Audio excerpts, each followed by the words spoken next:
Jadi malam ini kita ngevlog lagi ya. Jadi vlog kali ini atau video kali ini adalah tentang gimana caranya agar hidup aku itu sederhana ya. Nah, jadi ada beberapa poin yang aku garis bawahi di sini. Kalau tidak salah sekitar 10 poin ya. Aslinya sih 9, yang ke 10 itu tujuannya. Tapi nggak apa-apa, dimasukin aja jadi 10 nggak apa-apa ya. Oke, kita mulai aja. Yang pertama, agar hidupku itu sederhana atau simple adalah aku selalu memasak makanan aku menggunakan kreativitas aku gitu ceritanya. Jadi apapun yang ada di rumah, di sekitar rumah, di kebun dan lain-lain gitu. Nah, aku masaknya berdasarkan bahan yang ada aja gitu. Aku nggak pernah pusing mikir harus ada ini, itu, dan lain-lain. Pokoknya apa yang ada, bumbu dapur juga kayak gitu.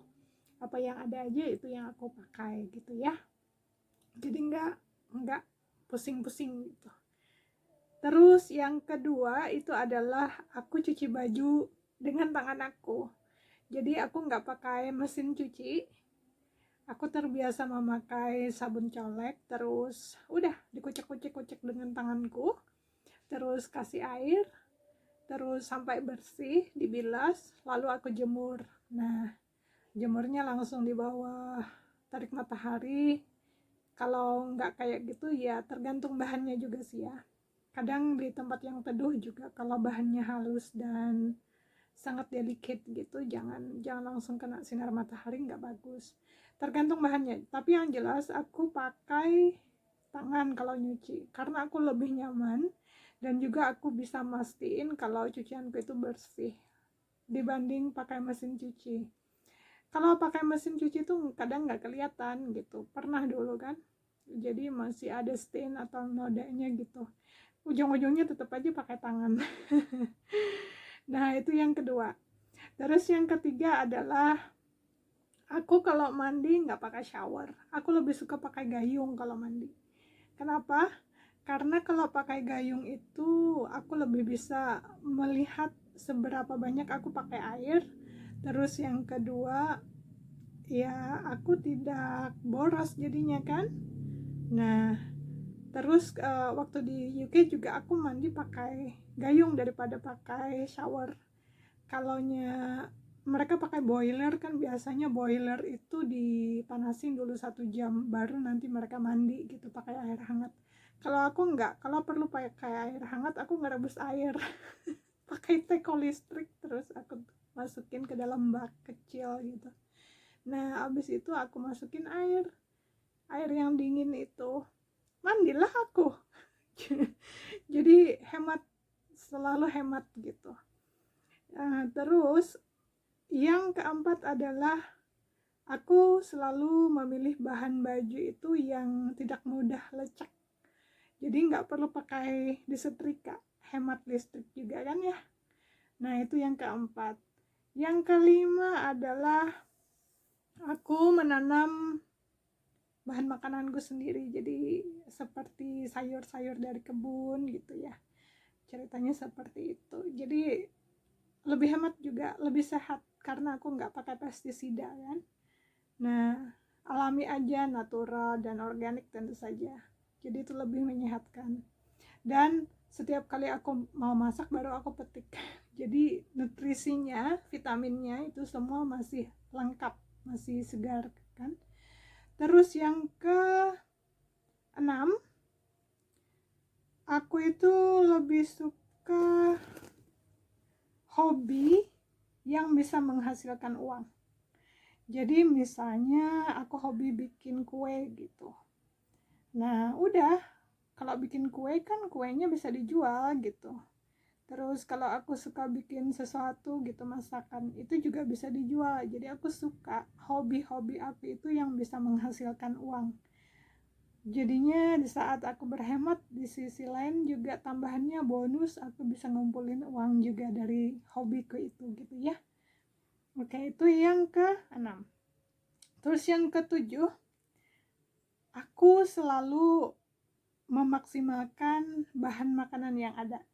Jadi misalkan kalau ada ceritanya nih sisa makanan tadi siang, aku nggak masak lagi gitu. Jadi istilahnya maksudnya nggak masak yang baru ya, jadi nggak pakai bahan makanan yang baru untuk dimasak itu enggak. Kalau aku udah yang sisa dari makan siang tadi apa misalkan ikan masih ada dikit gitu ya, aku suar-suir gitu, aku bikin masakan baru dengan bahan sisa dari makan siang tadi, atau makan malamnya misalnya ayam gitu ya, misal aja.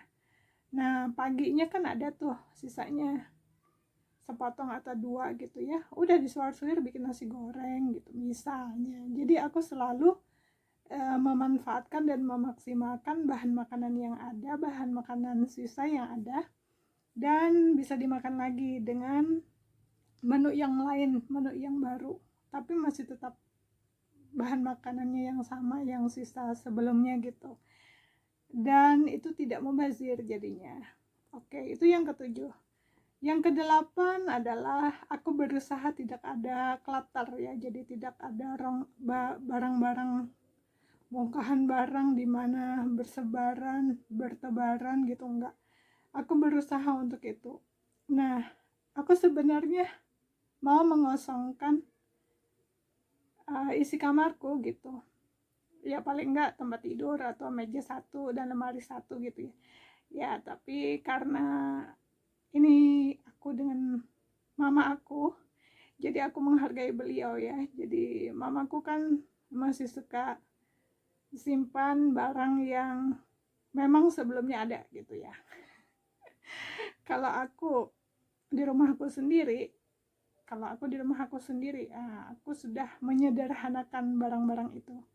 Yang kelebihan ya aku lepas aja gitu, aku jual, aku tawarin ke orang dan lain-lain. Kalau aku loh ya di rumahku sendiri, tapi kalau di rumah mamaku enggak lah, aku menghargai mamaku kok.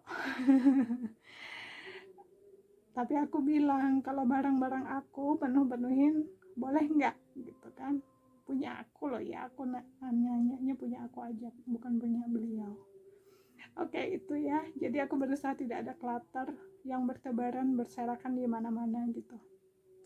Terus yang ke-9 adalah aku berusaha pakai kapsul wardrobe. Jadi supaya aku tidak begitu pusing tiap saat, tiap hari berusaha untuk memutuskan mau pakai apa gitu pakaiannya.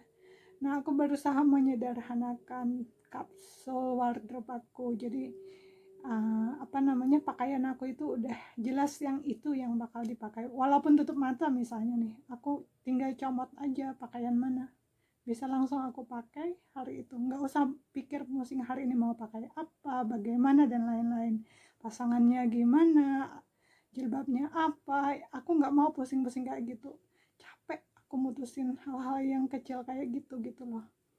Aku lebih suka yang bebas dari hal-hal yang seperti itu, karena yang lain lebih berat untuk dipikirkan dan diputuskan gitu loh.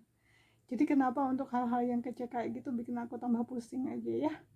Nah, jadi aku lebih suka menyederhanakan pakaian aku, baik dari segi warna, model, dan lain sebagainya gitu.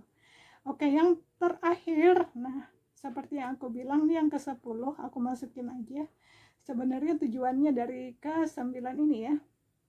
Jadi yang ke-10 itu adalah aku hanya ingin fokus gimana caranya untuk bebas finansial di masa mendatang gitu. Jadi fokus aku itu gimana caranya saving selalu, terus bisa investasi selalu, sehingga masa depanku tidak pusing-pusing lagi mikir harus bekerja ini itu, terus kalau misalkan ini kekurangan terus aku mikir gimana caranya untuk mendapatkannya dan lain sebagainya gitu loh. Aku nggak mau kalau masa depanku nanti ngutang gitu, nggak mau aku. Sebisa mungkin jangan lah ya ada utang.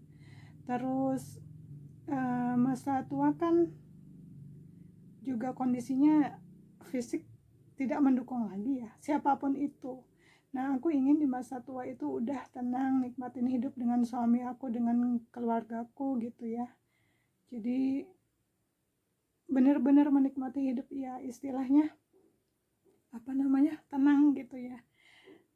Dan juga keperluan untuk anak-anak juga nanti udah benar-benar ada dipersiapkan gitu. Jadi kita tinggal menikmati masa tua. Karena kalau misalnya aku punya anak ya, anggap aja tahun depan insya Allah nih, berarti aku udah 43 kan, nyaris 44.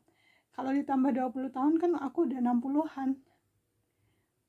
Bayangin aja usia wanita 60 tahunan gitu, udah di atas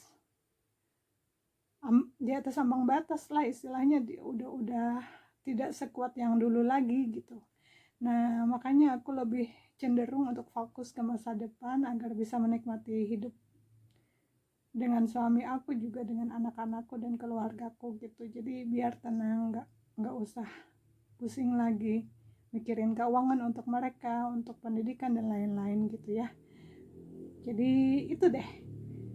Jadi secara tidak langsung gaya hidup sehat dan juga simple aku atau sederhana aku itu juga ujung-ujungnya nanti gimana caranya agar di masa tua nanti lebih nyaman, tenang, dan nyaman menikmati hidup untuk kebahagiaan hidup di dunia dan di akhirat tentu saja. Oke, semoga ini bermanfaat. Jangan lupa subscribe ya, like, share, dan komen juga. Dadah.